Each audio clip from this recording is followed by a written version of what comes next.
This is the Verizon Extra Inning Show. Verizon, the most reliable 5G in St. Louis. Riley O'Brien with the pitch. A swing and a miss and a Redbird winner. De La Cruz struck out. Stevenson walked, Steer and Espinal out on strikes. And the Cardinals have won 4 in a row. Light it up. The Cardinals beat the Reds tonight 6-1 here in St. Louis. That's a good win for the Cardinals tonight. It was deemed a survival day before the game even got started. A couple guys out of the lineup. You lost Ivan Herrera to the injured list when the day got started. And you played a doubleheader yesterday, so a lot of guys were not going to be available.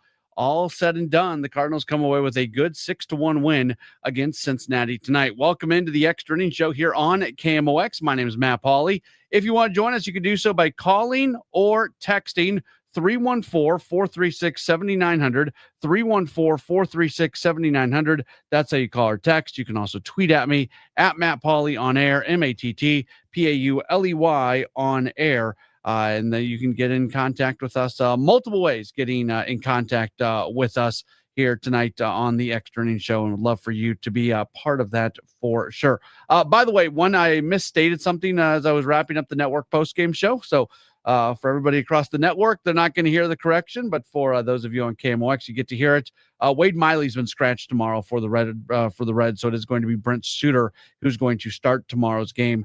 Lefties 1-0 with a 2.91 ERA. So in case you take notes along with what we're saying, it will be Brent Suter who is going to make the start coming up tomorrow. So it's going to be a bullpen game for Cincinnati, but Suter's a guy who works really fast. So if you got tickets to the game tomorrow, get in here on time, because it might be the 3rd or 4th inning before you even know it, depending on how he goes. But nonetheless, Cardinals do get the win tonight. 314-436-7900 is how you call, how you text. You can tweet at me at Matt Pauley on air as well. And we're also doing the video stream. So if you're watching on Facebook, on Twitter, on YouTube, you can certainly join us right there. Leave a comment in the chat, and we will get to that as we go along.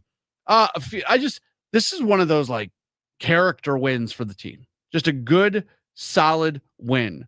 They didn't have Wilson Contreras in the lineup. They didn't have Nolan Arenado in the lineup after both guys played each game of the doubleheader yesterday. They lost Ivan Herrera for 2 to 6 weeks, probably closer to the longer side of that than the shorter side. We'll see how long he's going to be out with that with the hamstring issue. But he's going to be out for a while. So Thomas Saggese drove in, and he got here, I think, less than an hour before the game was going to get started. So all the way around, this was one where it was deemed a survival day before the game even got started. And it seemed like the Cardinals did a whole lot more than survive. They certainly thrived in this one as they get the 6 runs on 7 hits. The final score doesn't tell the story of the game, because it was a 1-0 game going to the bottom of the 7th inning. So Andre Palante, for his entire outing, he was pitching either with it being a tie or with a 1-run lead. And he pitched his you-know-what off tonight, going the 6 innings, 2 hits, 4 strikeouts, 1 walk. He was on the ground in a good way, as well as he was able to induce the groundouts like you normally see from Palante. 10 groundouts today compared to the 2 fly ball outs, and that was a good performance, really good performance, and good to see. And Cardinals have now won 4 straight games. They're inching closer and closer to the Cubs. Right now, they're in a virtual tie for the final wild card spot in the National League. So I mean, there's a lot of good things and a lot of baseball left to be played. But I think today is a very positive day for this team. Let's start getting some comments. First off, on the video stream, Henry gets in here and says, amazing atmosphere at Busch, a great start to the homestand, gave the 2 big bats a rest day as well as a bonus, just 4.5 back of the Cubs after they lose to Seattle. This team is going to shock people. Chiefs Cards Fan Talk 22 says, how about Pedro Pages picking off Ellie De La Cruz off of first base? Pages is turning into Yadier Molina for that moment. That was a big play. That was a really big play. And he talked about it a little bit. If you've been with us since throughout the entire network broadcast, Mike Claiborne spoke with him for the start of the game interview. And he said that he and Alec Burleson over at first base kind of had a nonverbal communication prior to that, and they each knew what was going to happen as they watched De La Cruz take that extended secondary lead. So that was fun to see, and that was a really, really big play, and certainly good to see. That was fun. And again, that's one of those times where the final score doesn't tell the story of the game, because you're making those kind of plays with it being a one-run game. Let's start to roll through some of the text messages that have come in. Again, 314-436-7900, 314-436-7900. You know what? We'll get to the text messages in a second. We got a bunch of people who are waiting on hold, so let's grab some phone calls first, and then we'll come back to the text messages. We'll start with Nathan. Hey, Nathan, you're on the Extra Innings Show. Hey, Matt. Thanks for having me on. Really appreciate it. Just first, awesome game tonight. Looking ahead to tomorrow, is Sonny Gray the key to the rest of the season? When he is an ace, he is a real ace. He's a guy that if you can get to a situation where you're even fortunate enough to be in a playoff position, he's a guy that can carry you. I think when he's vintage, I think that's a big key for the Cardinals. And people forget, we invested a lot in him a couple of years ago. There's a lot of talk about no free agent moves really this offseason, but Gray was a guy a couple of years ago that they put a lot of money into, and I'm hoping he's going to have a really great second half. So just wanted to point that out for tomorrow. And then a quick question, wondering if you guys are still doing live at Lowe's this season, if you're able to answer that. But mostly want to talk about Sonny Gray. Yeah, you bet, Nathan. So, yeah, for those of you who are tuned in here on a Friday night and you don't hear Live by Lowe's, tonight is the Cole Swindell concert. It is going on as we speak. So I think they have one other post-game concert scheduled for this year. On nights of the concert, so the two nights, Friday nights, where they've got the post-game concerts, we will not be doing Friday Night Live by Lowe's, but on all other Friday night home games, we will. So Cole Swindell tonight is replacing Friday Night Live by Lowe's, which means I get to be with you for the extended post-game show, which I enjoy being able to do. As far as Sonny Gray goes, yeah, Sonny Gray is clearly and obviously the starting pitcher at the top of this rotation, who his best is better than anybody else's best. And he's having a nice season this year. I do think that, I don't want to put the cart in front of the horse here, but if this team does make it into the playoffs, and, Sonny Gray is the one pitcher in the rotation who it probably doesn't matter which team you take in Major League Baseball.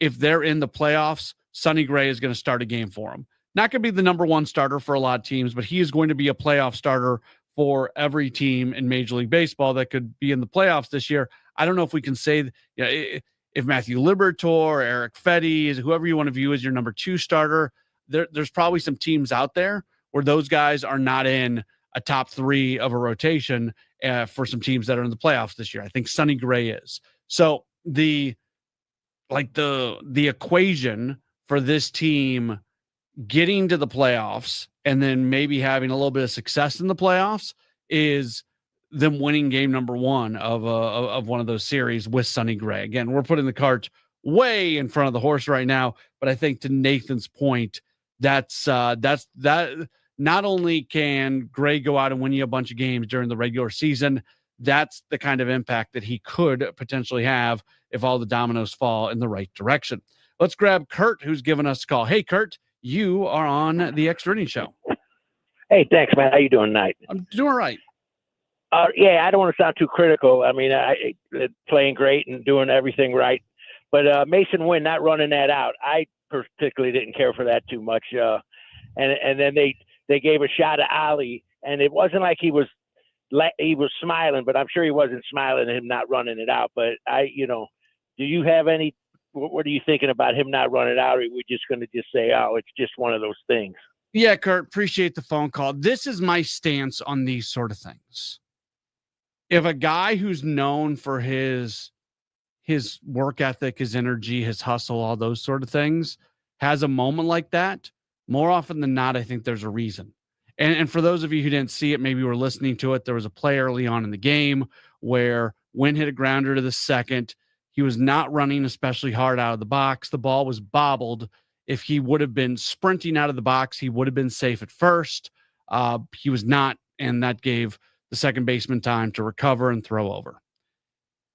I know a lot of people don't like hearing what I'm about to say. And there's a couple things on this. First off, There's some guys in baseball who are going to sprint out of the box every single time, and that's great. There's other guys where you're risking injury with that, and it's not worth the risk of injury with that, kind of the quick twitch fiber movements and everything, for something that might happen 1 out of 100 times or 1 out of 500 times. Fielding percentages on just standard ground balls are amazingly high. What we saw happen today may not happen again with Mason Wynn this year. So that'd be the first thing. The other, and this is the most important thing. When I see things like that, more often than not, I think there's another reason behind it. I'm not sitting here telling you that Mason Wynn is injured, but I do know that he's spent some time on the injured list this year. He's somebody who's had some back issues. This team is in the middle of a stretch of playing a lot of games. Oliver Marmol in his pregame media session today with Claves talked about there's a lot of guys who are really banged up, who are dealing with some injuries that, they're not gonna come out and advertise the fact that guys are banged up. So I would say this to everybody, like if you see a guy not hustle or something like that, and they get pulled out of the game or they don't start the next day or something else is going on, maybe there's something to it where they're not hustling enough. But if you see a guy who's not running hard out of the box, and that's not really their reputation, and they're not taken out of the game and everything else seems to be fine, I would respectfully suggest to you to leave open the possibility that there's probably something else going on. It would not shock me if there was something going on right now where Wynn, with trainers, with doctors, that sort of thing, has basically been given the directive, do not run hard in situations that you don't have to. So I don't know anything for sure. I've been around this game long enough to know that happens a lot where guys are dealing with things and they are basically given the directive on a play like that looks like the most routine standard ground ball that you are ever going to see, that you running hard on that doesn't make sense in the moment. Verlison's in a message on the stream, says Mason Wynn belly flop diving into second base at Chicago the other night. I think he may have tweaked the back. Maybe. And he added, he meant second base, but yeah. So flop, not flapped, but anyways, like I would give the benefit of the doubt on that one. That's all I am saying. All right, Mark has given us a call. Hey, Mark, you're on the Extra Innings Show. Yes, Matt. I want to say I always enjoy your show, listening to it, and you're very astute in your baseball analysis, and you just gave an excellent one there. And I agree wholeheartedly. As fans, oftentimes we're not privileged to know what's going on with a player, and maybe Mason Wynn is your best bet to be a shortstop, even if he's not 100%. Maybe he's at 80%, and you can't really risk losing a player like that, in that regard. So, yes, excellent analysis. How about Piante tonight? The way he's pitching, he got the guys beating the ball into the ground and everything. I'm really, really impressed with him. And I was really impressed with the Cardinal lineup. They're playing winning type baseball. The patience that they showed, and the indication is they scored 6 runs on 7 hits. But the patience at the plate really won the game. The walks that they're taking, and I'm looking at that because I look at the best teams in baseball, and I watch how patient they are. They oftentimes make the pitcher beat themselves, and not swinging wildly out of the zone and everything. And I think this is a young team, and they gave the average age of the team that the Cardinals put on the field today at about 25 years of age. That has to be very, very encouraging. Wherever the Cardinals may finish, that has to be very encouraging. I hope they keep it up in terms of making the pitcher pitch, making the pitcher on a hot, humid day, make them pitch. And then if you swing, make them throw the ball in the strike zone so you have a better chance to hit it. Thank you so much. I always appreciate you, Matt, and the job that you're doing here on KMOX. Thank you. Mark. Certainly appreciate that as well from you. And I love the approach the team has taken this year for the most part. Are there moments where the offense does not look as good as it's looked at other times? Yeah. A lot of guys kind of took a bit of a downturn here recently all at the same time, and that led in large part to the Cardinals not playing as good a baseball. The word we used a lot was relentless. I think the at-bats, the approach has been really, really good. You do have a bunch of young guys. You're going to ebb and flow. There's going to be ups. There's going to be downs. That's going to be part of this season. But for the most part, this team is giving you competitive at-bats, at-bat in, at-bat out, day in, day out, series in, series out. And I have certainly been encouraged by what we've seen from the approach that we've seen from Cardinals hitters this year. We'll take a break and return with just a moment. I told you I'd get to those text messages. I promise I will. That's coming up in just a moment or so. It's the Extra Innings show. We are being presented by Gray Bar. Gray Bar is your distributor for electrical and datacom needs. More in a moment here on KMOX. There's a big red barn where you say green. Norm's Bargain Barn. On discount windows, doors, and things. Norm's Bargain Barn. Hi, I'm Norm Wilkie. Come see my new selection of Amish cabinetry made by my good Amish friends at Countrywood Products. We now stock 5 styles of cabinetry for you to choose from. When you need to save on discount windows, doors, and cabinetry, come to Norm's Bargain Barn. With locations in Shiloh and Fenton at the bottom of Gravois Bluffs. Visit normsbargainbarn.com. That's normsbargainbarn.com. Hey, facility managers. At Gray Bar, we're not just one of the largest distributors of electrical and datacom parts in North America. We're your connection to help make your buildings smarter. We work with best-in-class manufacturers to supply products for wireless, security, renewable energy, lighting, and critical power solutions. And we have a network of integrators nationwide that can help make it work all together. So, the next time you're thinking about making your building smarter, think Gray Bar, and we'll help you get connected.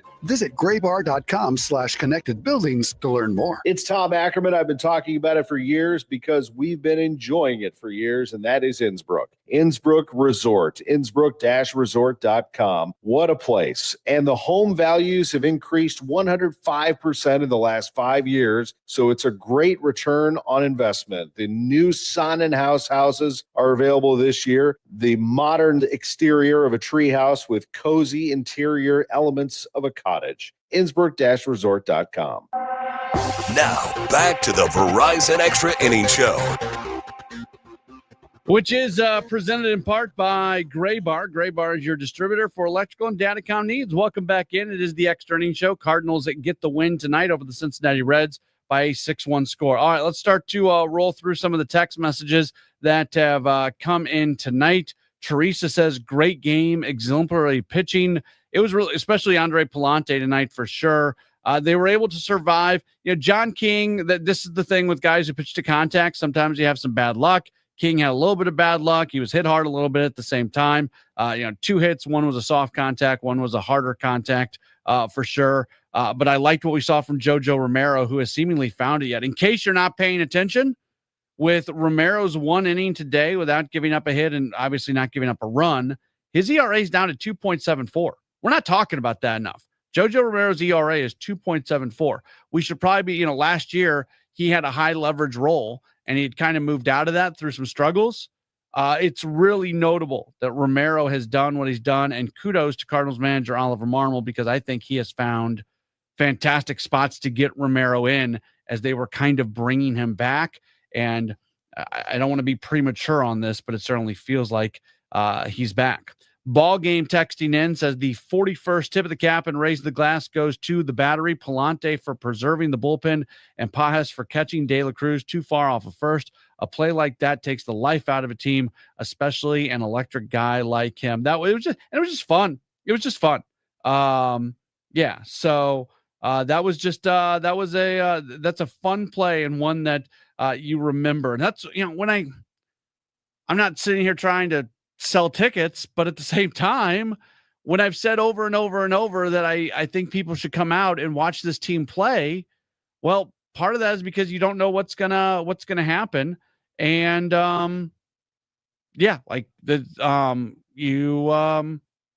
it's just a fun brand of baseball. It's a good, fun brand of baseball. Guys are playing hard. It's a really good team to be able to watch. All right. So text message for the 618. So is anyone eating crow after complaining about the lineup tonight and Nato not being in it? Yeah, if you were listening to the Redbird Rush Hour before the game, Kevin Wheeler and I, we kind of got into it in a very friendly way. When Kevin and I disagree, I think it makes for a good radio, and we have fun getting after each other. Kevin was not happy with the lineup. Kevin was upset that neither Contreras or Arenado sat yesterday, and that you were in a situation today where neither of them were going to play on the same day that Ivan Herrera ends up being hurt. And I didn't have a problem with it for a few reasons. First off, we've talked so much about Nolan Arenado needing more time off, and he wanted to be in the lineup both games yesterday, and he was the most impactful hitter in the second game yesterday. So it was good that he's feeling that. By having both those guys out today, you had both Nolan Gorman and Alec Burleson in the lineup. Those two guys have arguably been the team's best hitters over the last month or so of the season. Everybody's been clamoring for Thomas JC to get in there. It was an opportunity to get him a day. So I didn't have a problem with the lineup. Like maybe I'm on an island here, but yeah, it was a survival night and a lot of stuff going on, but I did not have a problem with the lineup. I kind of liked it, and I'm glad the Cardinals won with it. That's for sure. From the 573 says, great win for the Cardinals. What an outstanding outing by Palante, keeping the Reds off balance. Let's keep it going with Sonny Gray coming up tomorrow. Speaking of Sonny Gray, Walt sends in a message on the stream and says, any info on why Gray keeps sliding from 5 days rest to 9 days rest? Feel like the Cardinals are hiding something. If they are, I'm not aware of it. I don't think they are. I think, look, this situation played out in a way because they're playing all these games in the month of June. This situation played out in a way that when you got that rain out and you got the extra roster spot the extra day, it was an opportunity to get Michael McGreevy in there and get him a start and push everybody else back. And they did that. And then they get back to town and they make the decision to go ahead and have Gray start tomorrow. The decision between today and tomorrow, I don't know if that's been talked about or not. I don't know of anything that's going on right now. If there is, I'm sure we'll find out about it sooner than later, outside maybe just him, and just general soreness and things like that. But no, I don't think there's any issue. Now, Walt, it's something you make this comment. I'm going to keep an eye on it. Like if this is something where it happens again and again and again, but to me, I think this is just the taking the opportunity of the extra roster spot. So you get kind of a free start from McGreevy. You get back to town, you slot him into that Saturday game. Maybe all along they knew that this was going to be the day. Remember how when La Russa was managing, everybody always complained about the Sunday lineups, that you would have these days where 3 or 4 main guys would be out on a Sunday afternoon. Well, maybe this was the Oliver Marmol's version of the Tony La Russa Sunday lineup. And with that was always going to be the plan, that they knew that they were going to, push some guys in the doubleheader yesterday. And it just made sense in terms of putting your best foot forward to have Gray tomorrow. I'm just throwing that out there. I don't know for sure. Message from the 636 says, great game tonight, but why in the world would Victor Scott II bunt with 2 strikes and 2 outs, runner on at third base? I did not like that. Now the 2 out thing didn't bother me because you're bunting for a base hit in that spot. So the 2 out thing doesn't bother me, but the 2 strike thing does. I didn't love it. Scott's a pretty good bunter, but that is a big, big gamble with 2 strikes. So that is, I didn't love it. It's not something I'm going to be really, really angry about, but it was something that I did not love, especially, the 2 strike part of it.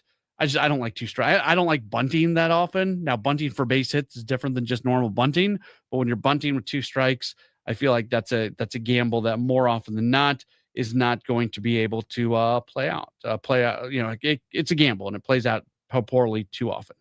From the 608 says the race just keeps getting closer and closer. The Cardinals and Brewers are inching up.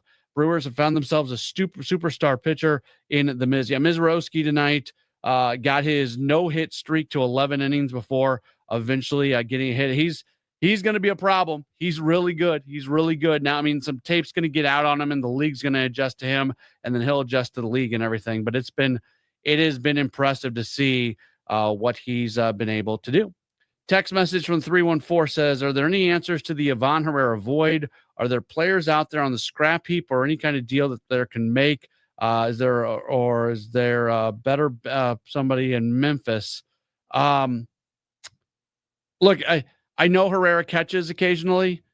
That's not the void here. The void is his bat. And we've been talking so much about not having enough at bats for guys that you want to get more at bats to. So it's talking about opportunities. You don't like Ivan Herrera has been maybe the most impactful bat that the Cardinals have had this season. But the answer here is Nolan Gorman gets more time and Alec Burleson gets more time. And it's maybe an opportunity for Thomas Sajaci to get in there a little bit more. That's the answer. And then from a catching standpoint, Pedro Pajes is going to continue to get the bulk of the playing time behind the plate. And you still have Joel Pozo in there as well. And yeah, they'll be fine. So you miss Ivan Herrera, but it is an opportunity in some other areas. That's just about going to do it here. Appreciate everybody jumping in. This has been a fun show tonight after the Cardinals do beat the Reds by a 6-1 score. What's on Deck is presented by Chesterfield Fence and Deck. The sign you have the very best, chesterfieldfence.com. Cardinals have Sonny Gray on the mound tomorrow, 7-2, 3.84 ERA. Brent Suter is going to start for the Reds. Originally, Wade Miley was scheduled. Miley was scratched, and he's not going to pitch tomorrow. He's been in the news a little bit lately as well. So I don't know if those two things are connected at all. We'll see, but Wade Miley is not going to start tomorrow. Instead, it is going to be Brent Suter who is going to start for the Reds coming up tomorrow. First pitch tomorrow is scheduled for 1:15. That means our coverage starts at 12:20. Thanks so much for being tuned in, and we'll talk to you tomorrow for more Cardinals baseball right here on KMOX. This is Tom